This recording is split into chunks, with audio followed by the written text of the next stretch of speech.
performance tem uma coisa que é... Esse é um viés, hein? É um bacalhau defumado. O que é um batejo? O que é um viés? Por favor, você pode me ver um viés? Estou pronto agora. Café com viés, por favor. Obrigado. Oh, meu Deus.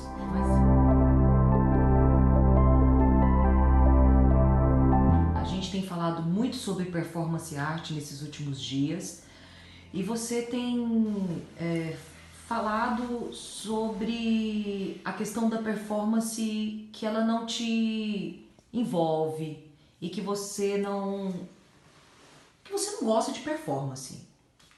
Posso falar assim ou você quer estabelecer? A performance não me comoveu até hoje, mas eu coloco o limite sendo hoje, 12 de junho de 2019. Isso não quer dizer que essa forma de arte não venha a me comover no futuro. Estou aberto, mas até hoje não. Até hoje acho uma chatice tremenda. Acho raso, e as coisas rasas são rasas por um motivo muito simples. Deixam a entrada livre para uma bola que rola, um doente que entra rolando, uma onda de mar que entra qualquer coisa. E um território de coisas onde entra qualquer coisa é vago, uma vaga que quebra no ar. Me sinto como um concretista na obrigação de perdoar. É isso. Quando a gente abre os manuais e os livros sobre performance art, tá lá o Julian Beck. E você trabalhou diretamente com o Julian Beck e dentro do teatro você foi o único a dirigir o Julian. E ele tá nos catálogos, nos anais da performance art. Então eu queria que você falasse um pouco sobre a sua relação com o Julian e sobre a relação da performance art na vida do Julian. Olha, eu detesto esse tipo de os livros, os catálogos, porque o Julian pode ser considerado também um cara de happening, é assim que ele é descrito na década de 60, happening. Jean-Jacques Lebel na França, Julian Beck nos Estados Unidos e no resto do mundo. É bobagem, é teatro. É teatro interativo, é teatro, é uma forma teatral. O teatro grego se estendia pelas ruas, né? Não quer dizer que o teatro tem que ser confinado a black box, de forma alguma. E aí se querem se apropriar do Julian ou do Living Theatre como sendo uma coisa performática. Ué, qual é o teatro que não é performático? Me diga. Por acaso um ator no palco se exibindo para uma plateia, ou uma cena de dança qualquer, seja de Merce Cunningham ou Pina Bausch, ou balé clássico, enfim, não é performática? Me diga se Tom Zé não é performático, é uma bobagem isso, entende? Quer dizer, o Robert Plant quando joga o microfone, ou o Roger Daltrey do Who, isso não é performance? Como assim? Um solo de bateria do Keith Moon e do John Bonham não são? Claro que são. Ou então tapa o cara, bota no escuro. Todo mundo que está debaixo de um refletor é performático. Então, essas categorias... Agora, o Julian é outro capítulo, é um enorme capítulo na minha vida, porque o Julian é mais do que teatro, é um estilo de vida. O Julian ter convivido, ter dirigido o Julian é só parte da minha vida. O que eu aprendi com o Julian ter tido em primeira mão o que toda a minha geração da década de 60 gostaria de ter tido, que é aprender diretamente de um beatnik ou de um hippie como se vive livremente, livre dos preconceitos sociais, sexuais, como aceitar com amor e contra a guerra, contra toda forma de violência, o ser humano como um todo. E eu aprendi isso. Eu aprendi no convívio com a Julia Smalina, a mulher dele, ou a companheira dele, melhor dizer, e toda a equipe do Living Theatre, inclusive o Horácio Palacios e Tom Walker, que integraram a minha Dry Opera Company de Nova York por muito tempo. E o Julian é esse...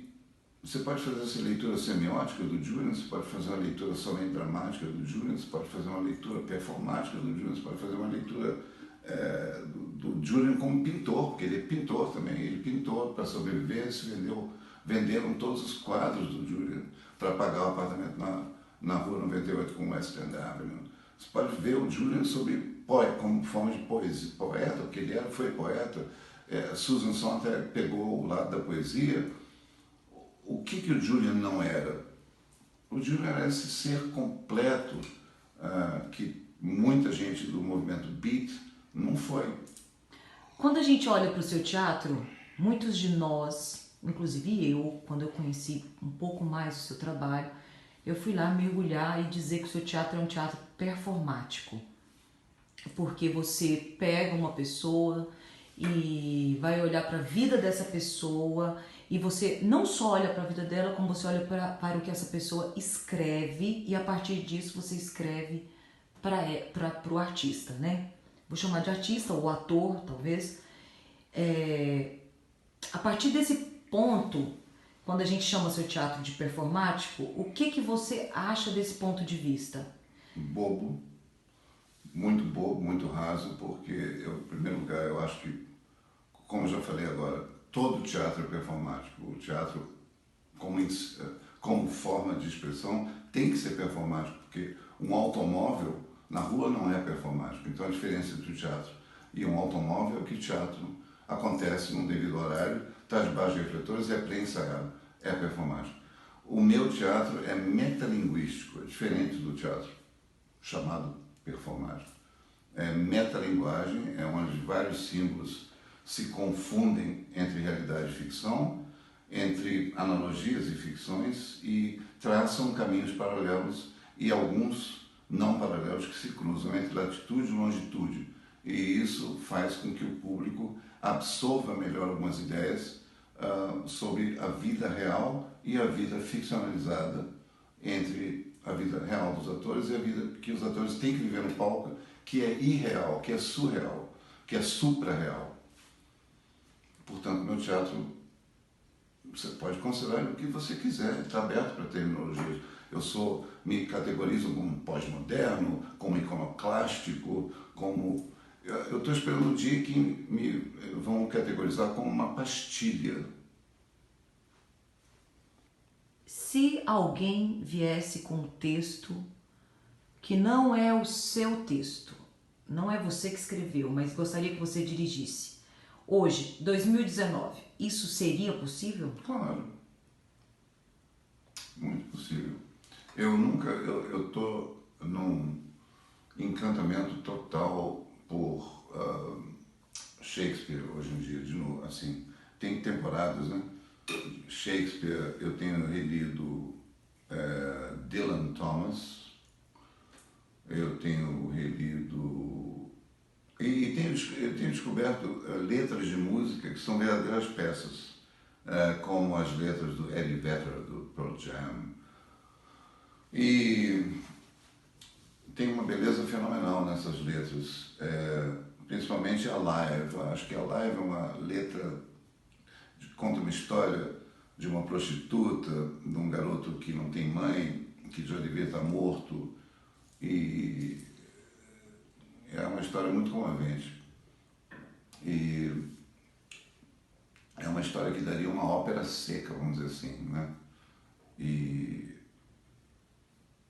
eu me ressinto muito do fato de ter dirigido peças de Heiner Müller, que foi uma tremenda perda de tempo da minha vida.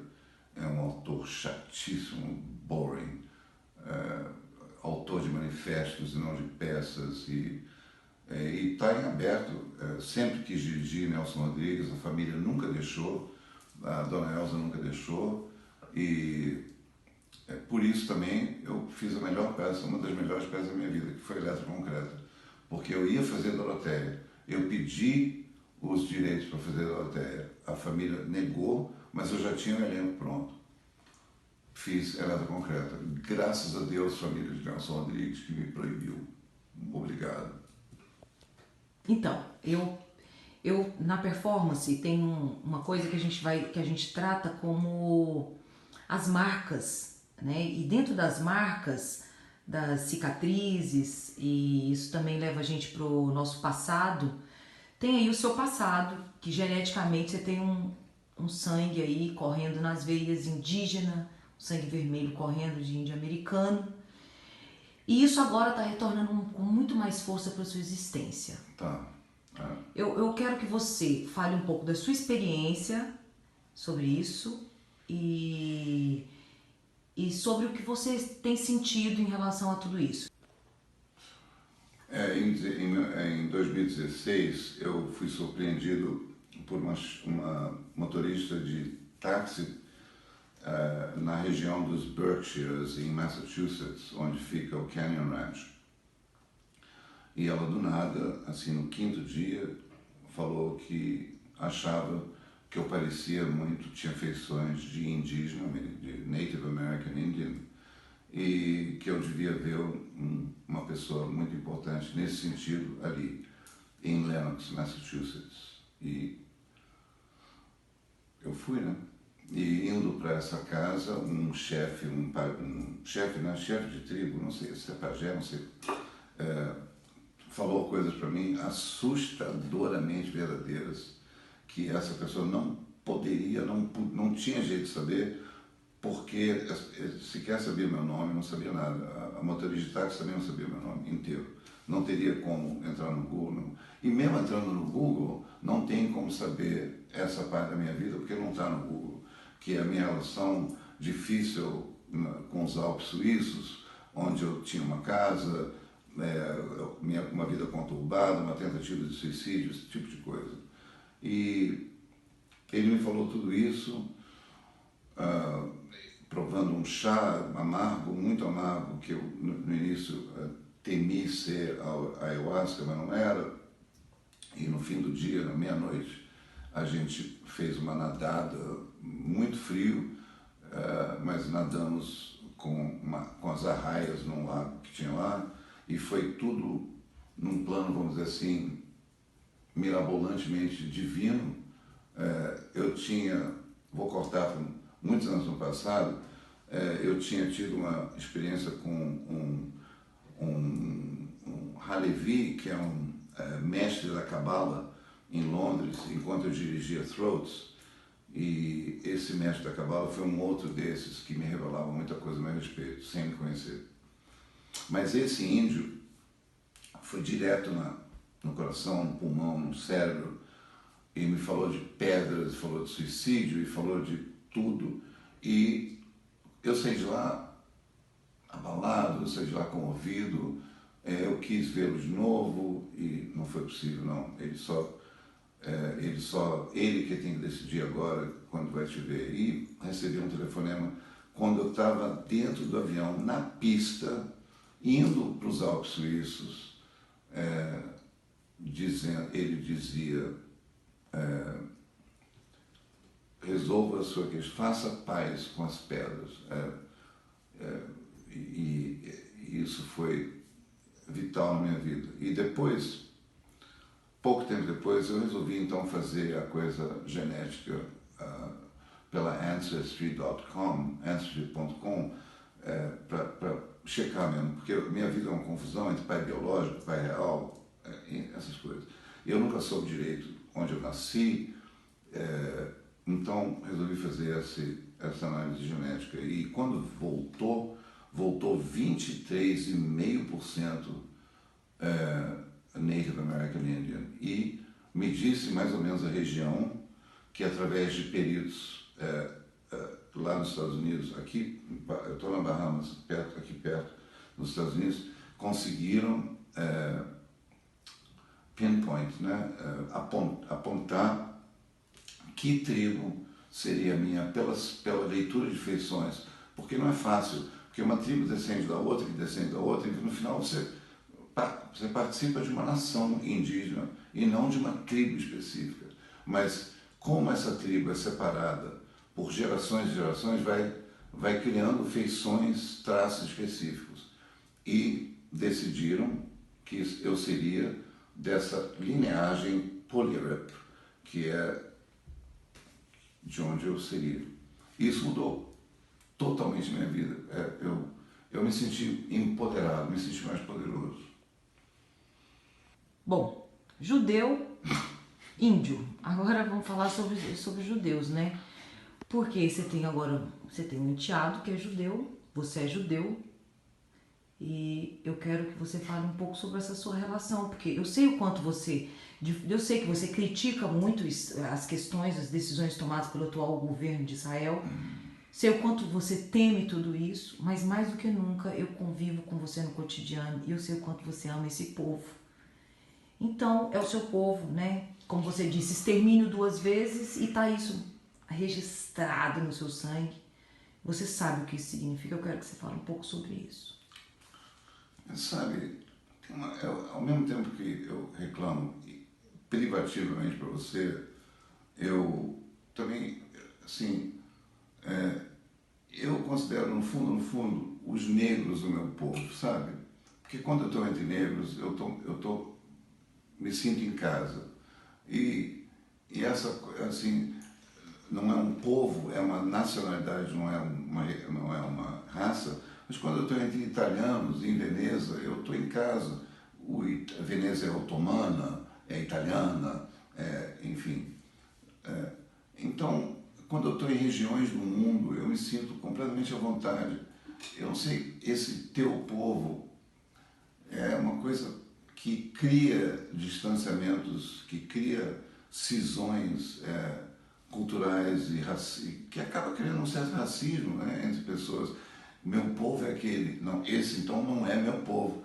Eu sou de todos os povos e eu gosto do ser humano ou eu não gosto do ser humano. Eu procuro não ver. Então, olha, se eu gostasse tanto de judeu, eu teria casado com judia, não caso com judia. Não é interessante isso? Tem uma coisa, né? Então tá, judeu, preto e índio. Você tá enrolado, né? Porque a gente sabe que tem as questões, a gente pode falar que o mundo hoje em dia tudo mudou e a gente sabe que no fundo nós estamos vivendo o ápice das questões raciais mais do que nunca. Não estamos vivendo o ápice. É que elas ficaram transparentes por causa de uma social media que berra para todos os lados e com essa liberdade de berro ela fica aparente em todos os lugares, mas é só por isso. Ela sempre existiu, ela não está pior. Ela está mais talvez ela aparente. esteja melhor até, porque a gente tem falado, discutido as relações e tudo. Claro. Eu sei também que a gente não é uma coisa só, que dentro dessa veia corre aqui, né, as misturas todas dos Mas povos. não é mistura, é poder aceitar todo mundo, é querer aceitar todo mundo. São as Nações Unidas aqui dentro, não é a ONU que habita dentro da gente.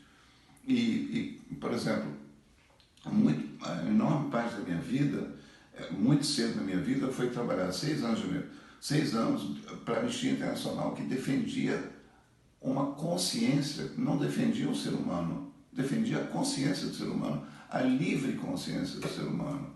E depois que você passa por isso, e depois passa pelo Julian Beck, você não vê cor, você não vê religião, você vê o livre pensar, você vê a defesa do livre pensar, você vê a liberdade de expressão como sendo a coisa mais nobre e importante que um ser humano tem. E isso quer dizer amar ou respeitar, pelo menos, a opinião de todo mundo e não dissecar ou partir os povos em raças ou religiões ou tal, porque é tudo uma furada e cria guerra. Vamos agora para a vida íntima. Não, mas a vida íntima com quem você já trabalhou. Então, agora está em cena Daniela Thomas e a Beth, fazendo a Mãe Coragem, né? Eu acho. Se hoje vocês tivessem a oportunidade de trabalhar os 3 juntos novamente, como seria isso? Você toparia essa parada?